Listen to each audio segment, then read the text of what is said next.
Hello! Hi! Welcome back to my channel. So, ఈరోజు అయితే నేను మీకు ఈ వీడియోలో ఆల్రెడీ ఇంతకుముందు నా ఛానల్‌లో నేను మెంతి ఆకుని ఎలా హార్వెస్ట్ చేయాలి, ఎలా పెంచాలి, హార్వెస్ట్ చేసిన తర్వాత నేను మెంతి ఆకుని ఏం చేశాను, ఆ రెసిపీ అన్నీ కూడా షేర్ చేశాను. అండ్ ఇప్పుడు ఈ వీడియోలో నేను ఆల్రెడీ పుదీనాని ఎలా పెంచాలి అనేదైతే షేర్ చేశాను. సో, ఈ వీడియోలో ఏంటంటే హార్వెస్ట్ చేస్తున్నాను. సో, హార్వెస్ట్ చేసి నేను ఏం రెసిపీ చేస్తున్నాను అంటే పుదీనా పులావ్ అయితే చేద్దాం అనుకుంటున్నాను. జస్ట్ సింపుల్‌గా నార్మల్ రైస్‌తో చేస్తున్నాను.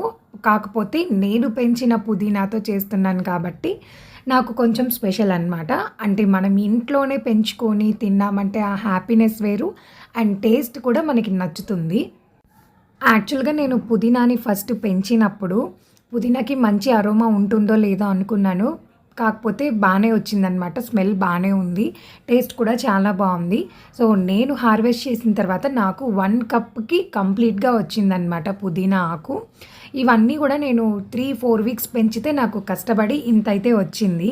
ఈవెన్ నేను శ్రీశైలం వెళ్ళేటప్పుడు కూడా మా ఫ్రెండ్‌కైతే ఇచ్చి వెళ్ళాను. సో, ఆ 2 డేస్ తనే కొంచెం వాటరింగ్ అయితే చేసింది. సో, ఇంకా హార్వెస్ట్ చేసిన తర్వాత పుదీనా పులావ్ అయితే చేసేస్తున్నాను. దానికోసం అయితే నేను 1 గ్లాస్ అయితే రైస్ నానబెట్టుకున్నాననమాట. ఆ తర్వాత పుదీనాను కూడా ఒకసారి వాష్ చేసేసి నీట్‌గా ఇంకా పక్కన పెట్టేసుకొని, ఇప్పుడు ఆనియన్స్, మసాలా దినుసులు మీ దగ్గర ఏంటో వేసుకోవచ్చు. నేనైతే బిర్యానీ ఆకు, కొంచెం షాజీరా, లవంగం, చెక్క అవన్నీ వేసుకున్నాను. అండ్ కొంచెం అల్లం వెల్లుల్లి పేస్ట్ కోసం అవి, అండ్ కొంచెం కరివేపాకు, కొంచెం పచ్చిమిర్చి ఇవన్నీ కూడా రెడీ చేసుకోవాలి. సో, ఇప్పుడు స్టవ్ ఆన్ చేసి కొంచెం నెయ్యి అండ్ కొంచెం ఆయిల్ వేసుకొని నేను మసాలా దినుసులన్నీ వేసేసుకున్నాను. ఫస్ట్ మసాలా దినుసులు వేసుకున్నాక పచ్చిమిర్చి అండ్ ఆనియన్స్ ఇవన్నీ కూడా వేసేసి ఒకసారి రోస్ట్ అయితే చేస్తున్నాను. కరివేపాకు కూడా అప్పుడే వేసుకోవాలి. ఆ తర్వాత మనం ఇందాక రెడీ చేసి పెట్టుకున్న ఆకు, అల్లం వెల్లుల్లి ఇవన్నీ ఉన్నాయి కదా, ఇవన్నీ కలిపి నేను మిక్సీకి అయితే వేస్తున్నాను. ఇలా మిక్సీకి వేసేటప్పుడు సాల్ట్ కూడా యాడ్ చేసుకుంటే మీకు పుదీనా మంచి కలర్ అయితే ఉంటుందన్నమాట. అంటే ఆ గ్రేవీ అనేది మంచి కలర్ ఉంటుంది. బట్ నేనైతే సాల్ట్ అయితే వేయలేదు. జస్ట్ మిక్సీ వేసేసి ఆ తర్వాత ఇందాక మనం రోస్ట్ చేసి పెట్టుకున్న దాంట్లో ఇదంతా కూడా కలిపేసాను అనమాట. అలా కొంచెం బాగా రోస్ట్ చేసుకోవాలన్నమాట. అంటే మొత్తం కలబెట్టుకుంటూ ఉండాలి.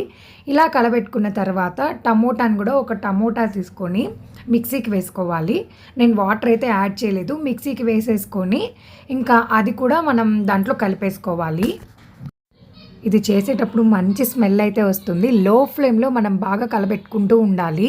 కొంచెం థిక్ అవ్వాలన్నమాట. ఆ పేస్ట్ అనేది కొంచెం థిక్ అయ్యి ఇలా ఉడుకుతున్నప్పుడు, అంటే ఇలా ఉడుకుతున్నట్టు వచ్చినప్పుడు మనం వైట్ రైస్‌ని యాడ్ చేసుకోవాలి. ఇలా వైట్ రైస్ యాడ్ చేసుకునే ముందు నేను కొంచెం ఉప్పు అయితే యాడ్ చేసుకుంటున్నాను. ఉప్పు వేసిన తర్వాత మీరు చెక్ చేసుకొని ఇంకొంచెం కావాలంటే యాడ్ చేసుకోవచ్చు. ఇలా నేను ఉప్పు యాడ్ చేసిన తర్వాత ఇంకా రైస్ అయితే వేసేసాను. బాస్మతి రైస్ అయితే మనం వాటర్ తక్కువ వేసుకోవాలి అండ్ విజిల్స్ కూడా తక్కువ రానిచ్చుకోవాలి. నేను నార్మల్ రైస్ వేసాను కాబట్టి 1 గ్లాస్ రైస్‌కి 2 గ్లాసెస్ ఆఫ్ వాటర్ వేసుకొని ఇంకొంచెం వేసుకున్నాను లైట్‌గా. 4 విజిల్స్ వచ్చిన తర్వాత ఒక 2 మినిట్స్ లో ఫ్లేమ్‌లో పెట్టుకొని ఇంకా తర్వాత స్టవ్ ఆఫ్ చేసేసుకుంటే ఇంకా మనకి పుదీనా పులావ్ అయితే రెడీ అనమాట. టేస్ట్ అయితే చాలా బాగుంది. పుదీనా రైస్ నేను వేరుగా చేస్తాను. పుదీనా పులావ్ వేరుగా చేస్తాను. పులావ్ అంటే కొంచెం మసాలా ఐటమ్స్ వేస్తానన్నమాట. రైస్ అంటే మసాలా ఐటమ్స్ వేయకుండా పల్లీలు, జీడిపప్పులు ఇవి వేసి చేస్తాను. రెండిటికి టేస్ట్ అయితే చాలా డిఫరెన్స్ ఉంటుంది. అండ్ ఇంకో ఇంపార్టెంట్ పాయింట్ ఏంటి అంటే నేను ఆల్రెడీ నా ఛానల్‌లో మెంతి ఆకుని ఎలా పెంచాలి, మెంతి ఆకుని హార్వెస్ట్ చేశాను. అండ్ తర్వాత పుదీనా ఎలా పెంచాలి, ఆకుకూరలని ఇంట్లో సింపుల్‌గా ఎలా పెంచుకోవాలనేది కొన్ని వీడియోస్‌లో నేను సింపుల్ టిప్స్ అయితే షేర్ చేశాను. సో, మీకు లింక్స్ అన్నీ కూడా కమెంట్ సెక్షన్‌లో ఇస్తాను. ఒకసారి చెక్ చేయండి. సో, ఇంతే ఫ్రెండ్స్, నా వీడియో మీకు నచ్చినట్టయితే please like, share and subscribe అయితే చేయండి. Bye bye.